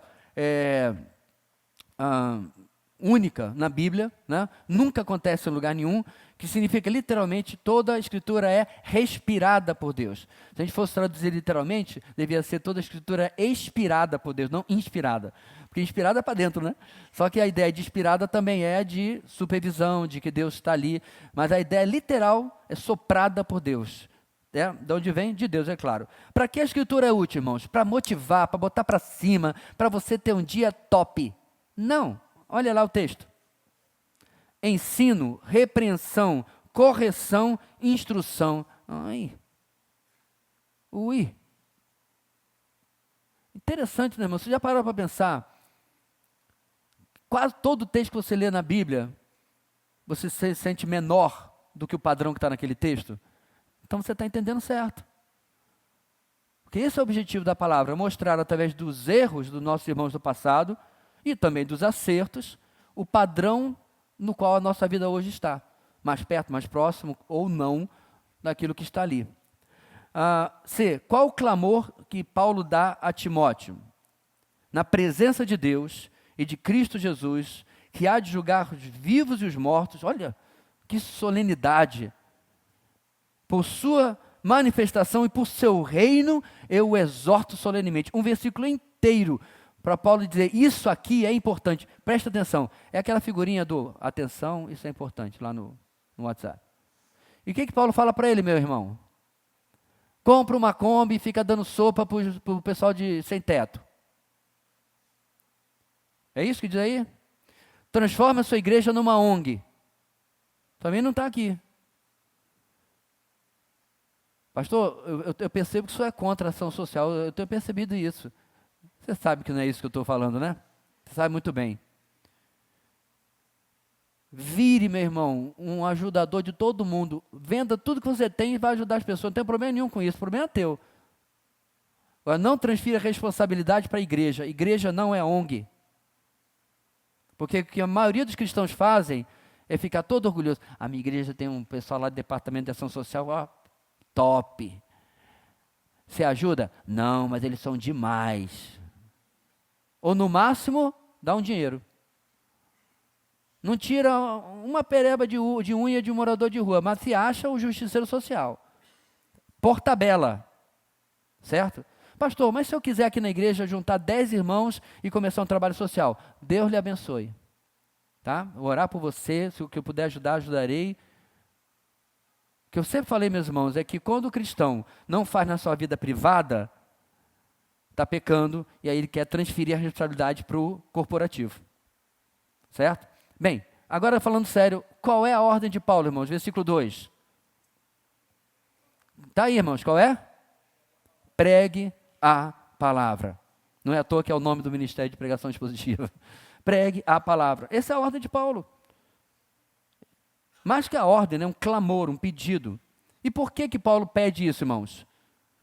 Porque a igreja tem que ter Bíblia, pastor, tem que ter pregação. Não, tem um objetivo. Esteja preparado a tempo e fora de tempo, repreenda, corrija, exorte com toda paciência e doutrina, pois virá o tempo em que não suportarão a sã doutrina. Irmãos, as igrejas da Europa viraram bazar, danceteria, pilates, sabe lá Deus mais o quê? Porque abandonaram a pregação da palavra. Afirmo categoricamente isso, conheço a história de várias delas. Quando você abandona, meus irmãos, quando o púlpito vai ficando fraco, é o prenúncio de anos do que vai acontecer. Isso aí é uma bola que eu canto e não tenho medo de errar. Púlpitos fracos são o começo do fim de uma igreja. Ela pode até ficar de portas abertas, ela pode até o pessoal se reunir lá, mas ela vai se sustentar, sabe em quê? Em organizações denominacionais. Nossa igreja tem união de homens, união de mulheres, união de adolescentes, união disso, união daquilo, embaixador, tem tudo, tem igreja multiplicadora. Irmão, como é que você explica o evangelho ou a doutrina da santificação ou não sabe? A igreja já morreu, porque a casca está lá, mas o conteúdo se foi. Você pega a pessoa, não consegue explicar o evangelho. A quantidade, meus irmãos, de crente batista, tá? Não vou falar dos outros arraiais, não. Batista, que já me disse que a salvação é pela graça, pastor, mas a gente tem que fazer por onde, né? Ou é uma coisa ou é outra. Parece que falta, meus irmãos, contato com os dois neurônios da pessoa. Ou é de graça, ou eu faço por onde. Não faz sentido, né? Ana, tá aqui, ó. Seu aniversário, vou lhe dar esse celular, tá bom? Pega, por favor. 5.000 reais. É isso que as pessoas estão crendo hoje na Igreja Batista. Porque o púlpito parou, ele repete que nem um papagaio, meus irmãos, que a salvação é pela graça, pela graça, pela graça. O problema do português é que graça e de graça, né? Tá tudo, são homônimos, não é verdade? É meio ruim isso daí, porque a palavra charis, ou charis, se você preferir, em grego, irmãos, não significa não custou nada. Não significa isso. Porque a sua salvação não custou nada. De jeito nenhum.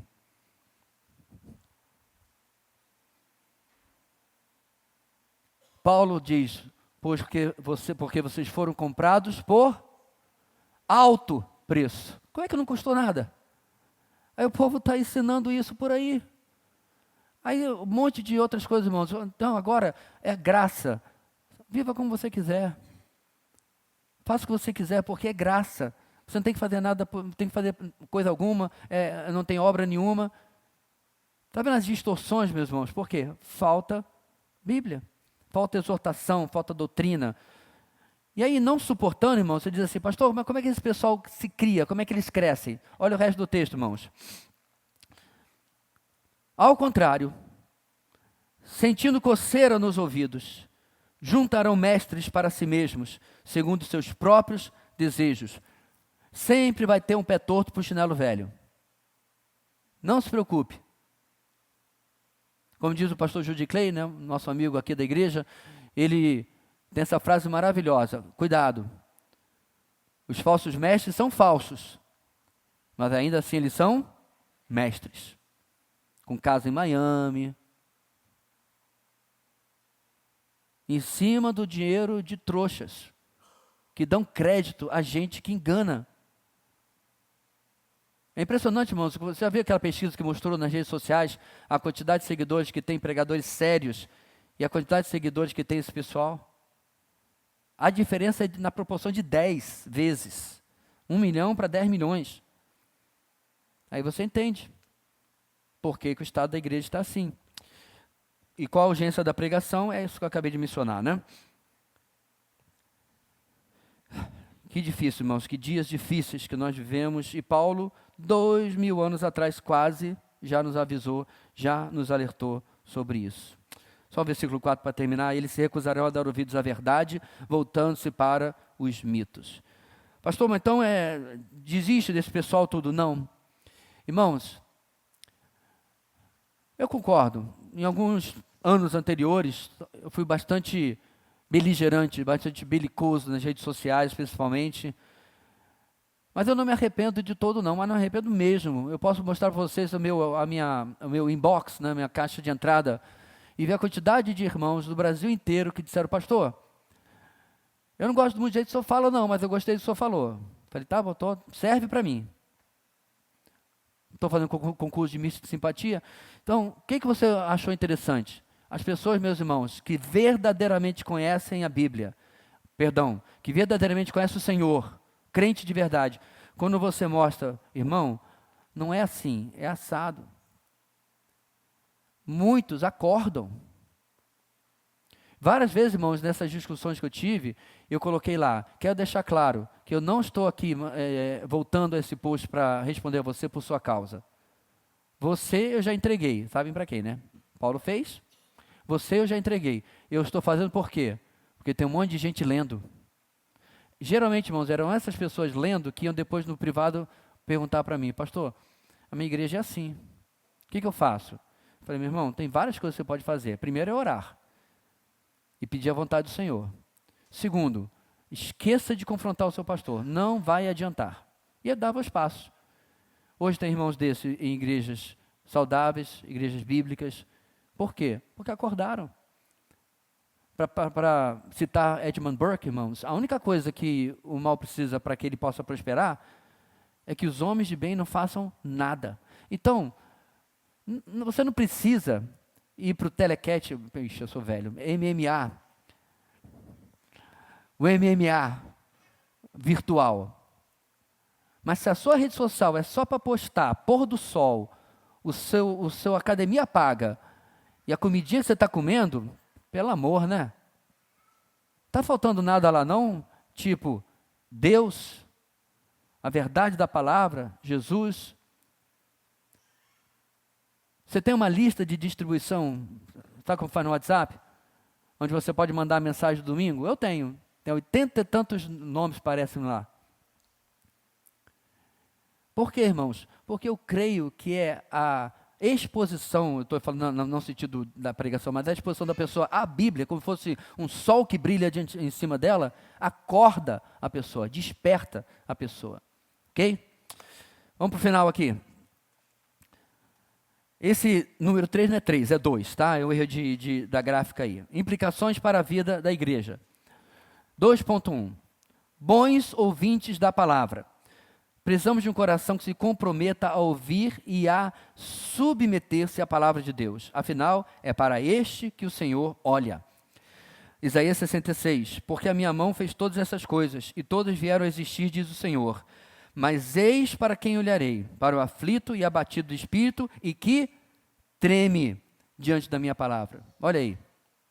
Porque nos seus dias as pessoas não queriam ouvir o que Deus estava falando. Sendo assim, se por um lado pastores precisam aprender a ser bons expositores, por outro, membros precisam aprender a ser bons ouvintes de sermões expositivos. Isso significa que precisamos valorizar o culto dominical. É lá que recebemos a principal refeição que vai nos suster pelo restante da semana. Não a única, importante, né? Mas a principal.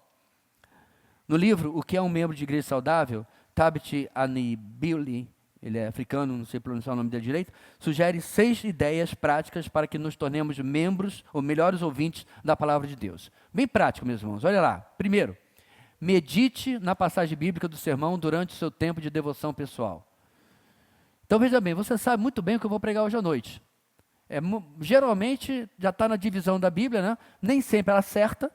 Algumas semanas atrás eu preguei no capítulo e já transbordando para o outro, porque é o que fazia sentido, mas geralmente acerta. Você já olhou aquele texto? Já pensou sobre ele?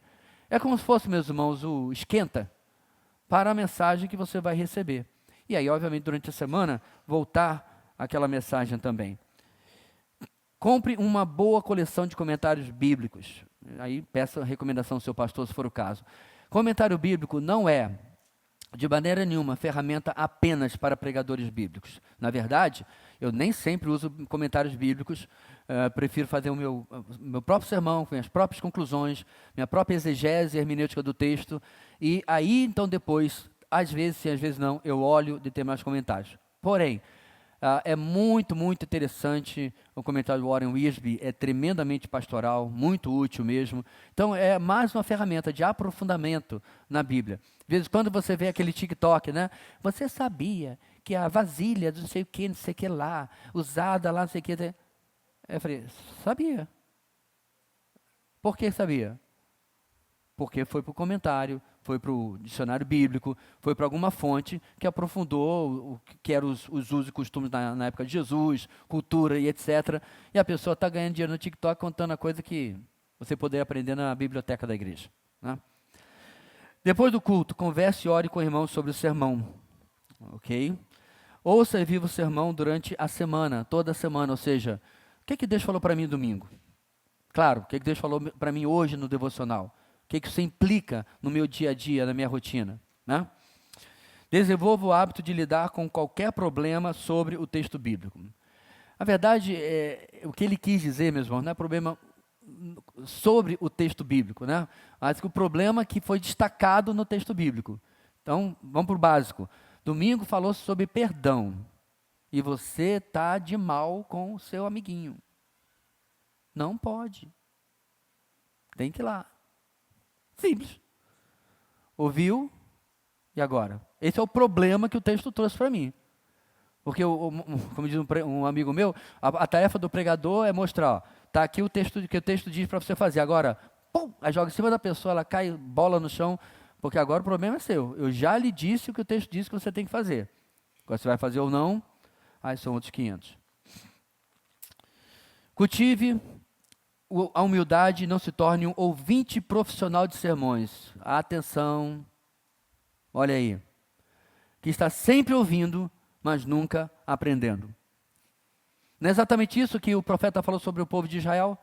Vocês estão sempre ouvindo e nunca aprendendo.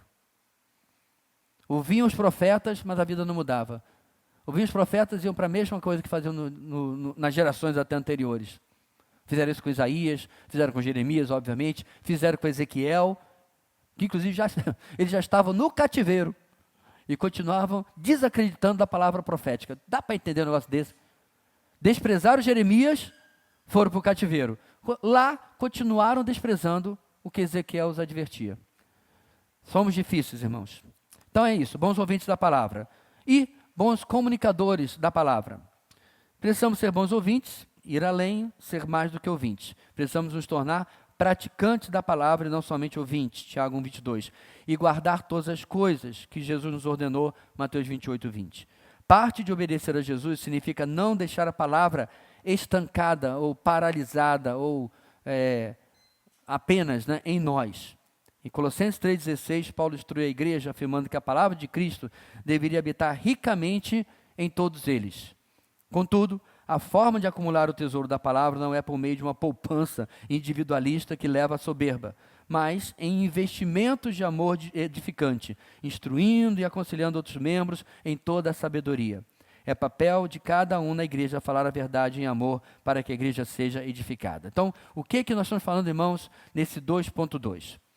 Ou eu sou canal ou eu sou represa. Então vamos lá. Você está aqui nessa igreja há um ano? Se está há um ano, você ouviu cerca de 50 mensagens positivas. Eu estou falando só de mensagem positiva. Você vai falar de EBD, conferências, tal, né? Se você está há 5 anos, você está batendo 250. Eu estou arredondando os números. Se você está há 10 anos, 500 e tantas mensagens positivas. E aí? As pessoas que convivem com você têm sido beneficiadas daquilo que você tem aprendido? Ou você é uma represa que recebe e não passa nada adiante? Quando a gente começa, meus irmãos, é engraçada a reação das pessoas. Percebo que você estuda a Bíblia. Esse deveria ser o padrão da cristandade. Falar entre nós, os salmos e hinos, etc., é isso também. É falar, meus irmãos, das coisas do reino. Eu sei que tem um momento de falar da picanha, do churrasco, do futebol, né, da loja nova que abriu, da promoção do Black Friday. Legal, ninguém está dizendo que você não seja um crente tão bitolado que você não sabe nada que está acontecendo no mundo. Muito pelo contrário, você tem que saber exatamente o que está acontecendo, porque estão roubando o nosso país debaixo dos nossos olhos. Mas isso não significa que isso deve ser o centro da sua vida. Você deve rodear sua vida o tempo todo ao redor disso, porque quando nossa vida está firmada, irmãos, no Senhor, na sua palavra, essas outras coisas tomam a sua devida perspectiva. Porque esses e essas coisas vão passar, mas a palavra do Senhor permanece para sempre. Será que nós temos comunicado a palavra no nosso comportamento, no nosso dia a dia? Será que temos passado, irmãos, aos outros que temos realmente conhecido o Senhor, né? Bem, Jonathan Leeman, em seu livro A Igreja Centrada na Palavra, usa uma ilustração muito útil sobre o ministério da palavra na igreja. A ideia é que a voz de Deus seja reverberada na congregação.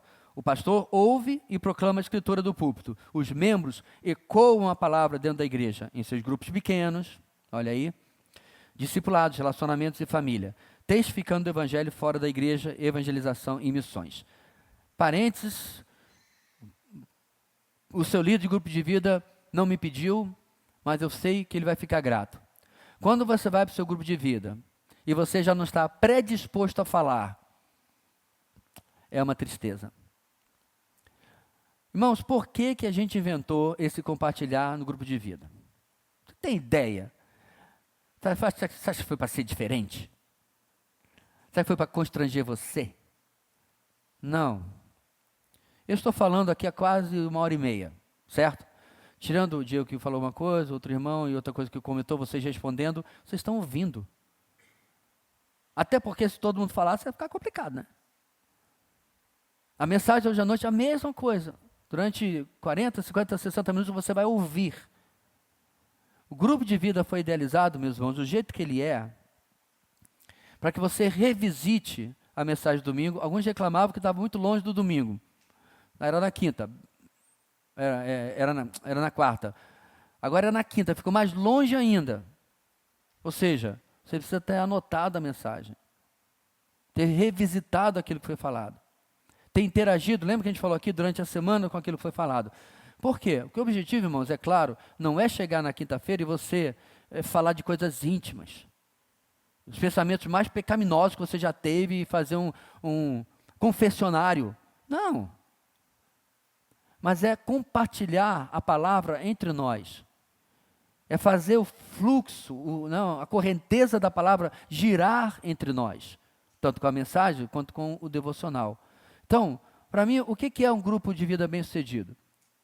É onde alguém fala 30 minutos monopolizando a palavra e todo mundo diz, nossa, irmão fulano, vai dar pastor isso aí. Não, para mim isso não é um grupo de vida bem-sucedido. Virou sala de aula. Alguém falou 30 minutos e o resto ficou ouvindo. Para mim, meus irmãos, é quando você se sente compelido a compartilhar. Olha, domingo, aquela coisa que o pastor falou, a mensagem falou em tal ponto, realmente me incomodou. Me incomodou porque é algo que eu venho lutando há algum tempo, ou alguma coisa que eu venho me incomodando há algum tempo, ou algo que eu nem percebia. Isso, meus irmãos, produz crescimento.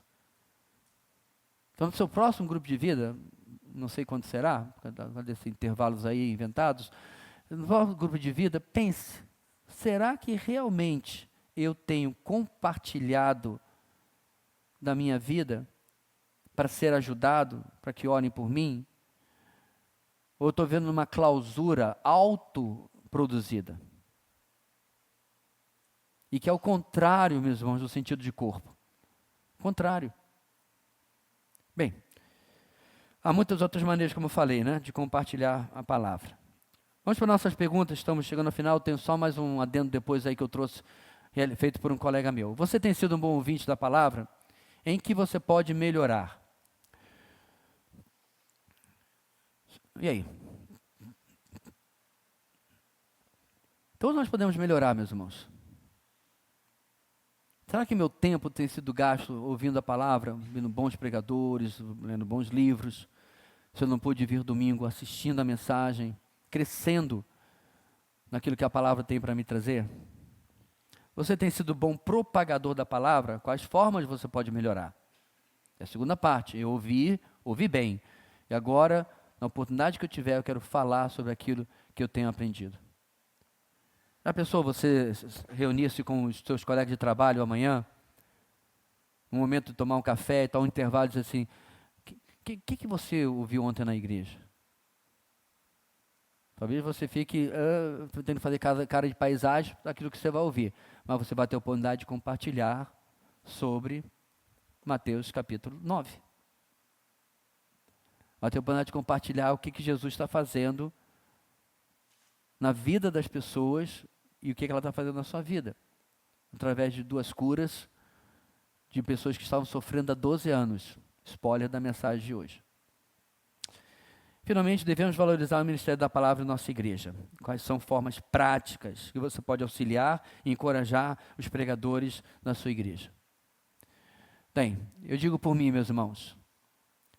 Como eu falei para vocês, eu nunca escondi isso. Se o meu ministério é estar atrás desse pedaço de móvel e pregar, fico muito triste quando os cristãos não entendem que a parte sua do seu ministério é estar presente e ouvir. Eu nunca vou passar a mão na cabeça de ausências que eu não vejo sentido. Se o irmão quiser em privado, eu posso lhe contar as minhas aventuras do que eu já passei para poder estar presente no ajuntamento dos santos. Quando eu era adolescente, meu pastor morava na Tijuca. Cláudio, cadê o Cláudio? Luiz Cláudio. Ilha do Governador morava. Tijuca é perto? Não, longe. Ele morava lá por diversos motivos, tinha um apartamento lá e tal. Meu pastor era o primeiro a chegar e o último a sair. Eu olhei aquele exemplo e falei, espera aí, eu moro aqui no bairro. Se ele, número 1 nunca falta, e é o primeiro a chegar e o último a sair, qual é a minha desculpa? E eu copiei o meu pastor.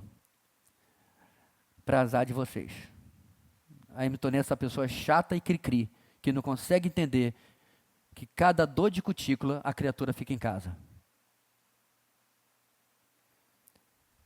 O que mais temos, irmãos, de importante na nossa vida, a não ser as coisas de Deus? O ajuntamento dos santos. A oportunidade de glorificar o nosso Deus, louvar com os irmãos e ouvir a sua palavra. Aparentemente, temos algumas coisas. E, claro, você sabe que eu sempre repito. Se você está viajando, não, meu irmão, quero que você abandone a sua viagem a Paris, porque tem culto. Claro que não. Você está de plantão, avisa o teu superior lá que você não vai não, porque tem culto. Vai para o culto. Não, claro que não.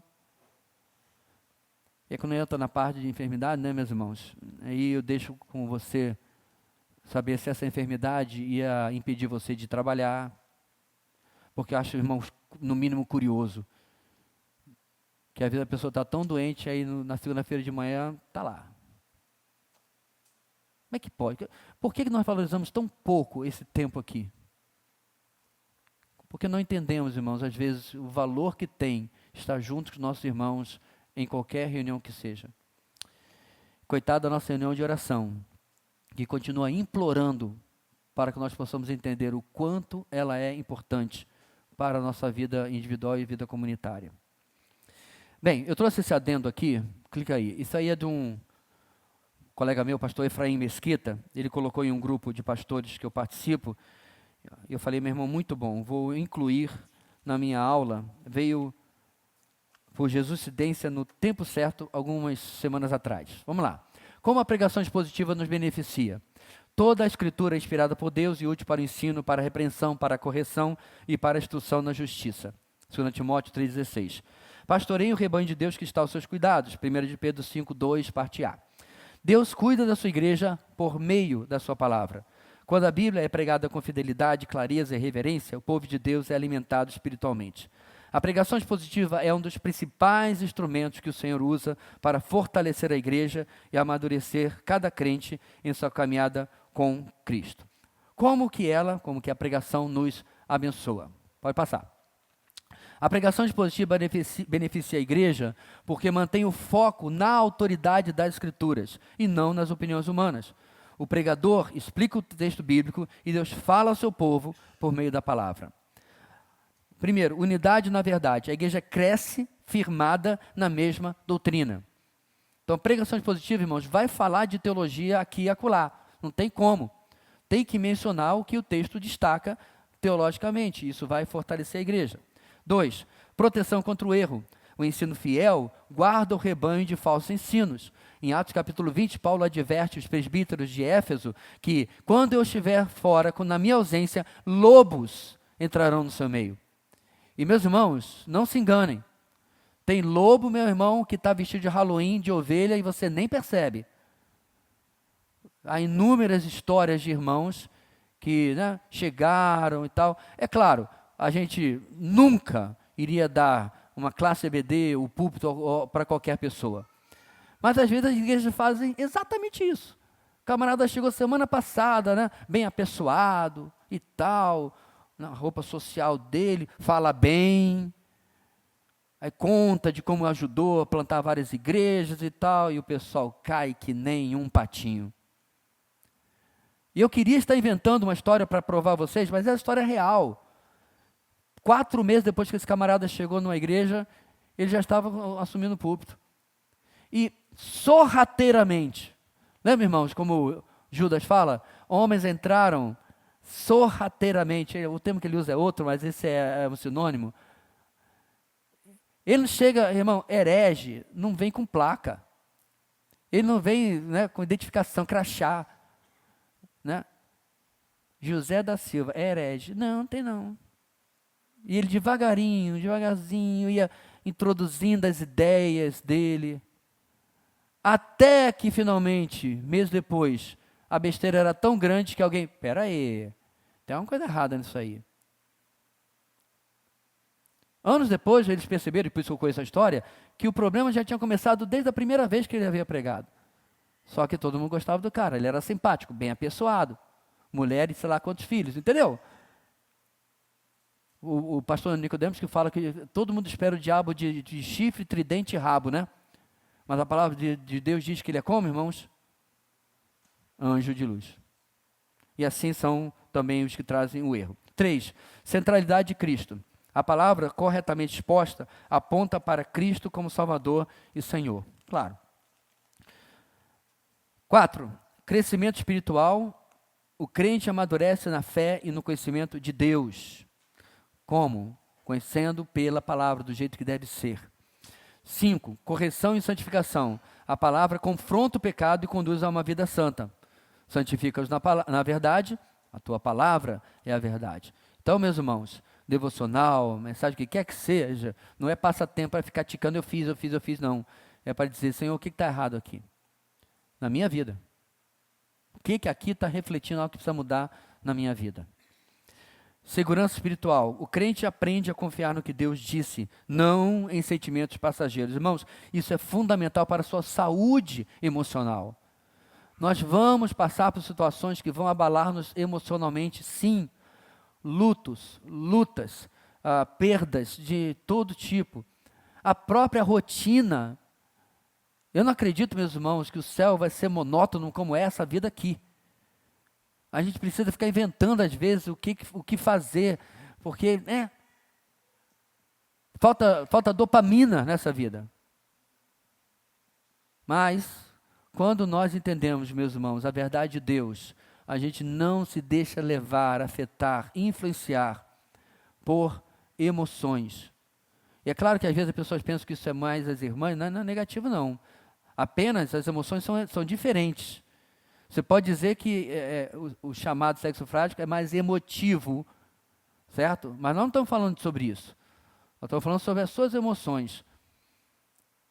Há pesquisas que mostram, meus irmãos, um problema sério na população masculina. Um mundo que vive vilanizando tudo. Olha, a campanha agora do...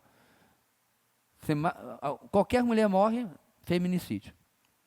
Aí a mulher mata o homem, é o quê, irmãos? Só homicídio. Não existe masculinicídio. Fora quando é autodefesa. Eu comentei com a minha esposa recentemente que as pesquisas mostram que mais homens morrem nas mãos de seus companheiros do que o contrário. Você já ouviu falar isso nas redes sociais? Não, né? Vê isso na mídia? Não. Porque ninguém fica bonito, ninguém posa de justiceiro social, ninguém está justificando nenhuma violência, mas eu estou falando de situações, e agora vamos para o ponto, e outras que têm causado graves danos emocionais aos homens, e eles não conversam sobre isso. Primeiro deviam conversar, mas segundo, irmãos, substitua pela palavra, substitua por aquilo que Deus nos fala. Segurança espiritual. Para terminar, meus irmãos, na perspectiva da Bíblia, somos ensinados que Deus salva, sustenta e santifica o seu povo pela palavra, aplicada pelo Espírito Santo, quando ela é interpretada e aplicada com fidelidade. Primeiro, letra A, você tem crescido espiritualmente por meio da palavra pregada? Você tem, letra B, recebido com humildade a correção bíblica quando é confrontado? Letra C, sua fé está firmada na Escritura ou em opiniões humanas ou nas emoções, né? É o básico da nossa vida, confiar no Senhor e deixar que Ele, pela sua palavra, possa nos moldar. Conclusão, todos os grandes avivamentos e as reformas da igreja tiveram a palavra de Deus, regada de oração e no poder do Espírito como fundamento, como coisa central. A Escritura reforma a igreja e a conforma cada vez mais ao desejo do Senhor. A Escritura aviva a igreja e a vivifica, pelo poder do Espírito, a refletir melhor a glória de Deus. Sendo assim, devemos ansiar por aquilo que procede da palavra de Deus, mais do que o ouro depurado e mais do que o destilado dos favos, como diz o Salmo 19, versículo 10. Afinal, qualquer coisa que não esteja arraigada e estritamente ligada à palavra de Deus, não é pregação. De modo algum, é apenas um discurso. Mark Dever e Greg Gilbert em seu livro. Irmãos, desculpe, não passei do horário, né? Deu agora 11 horas, mas esse é um tema extremamente importante. Eu recomendo demais aos irmãos, não apenas ouvirem boas pregações expositivas, mas aprenderem cada vez mais sobre isso. Por quê? Porque assim você pode saber o que é de fato pregação expositiva e o que não é.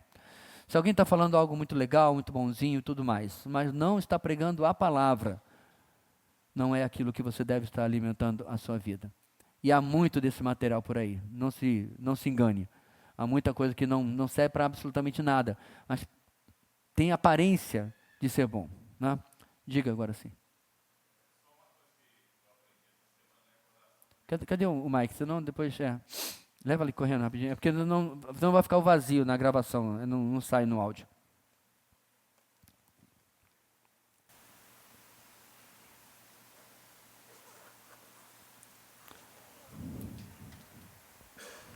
Opa, oi, som.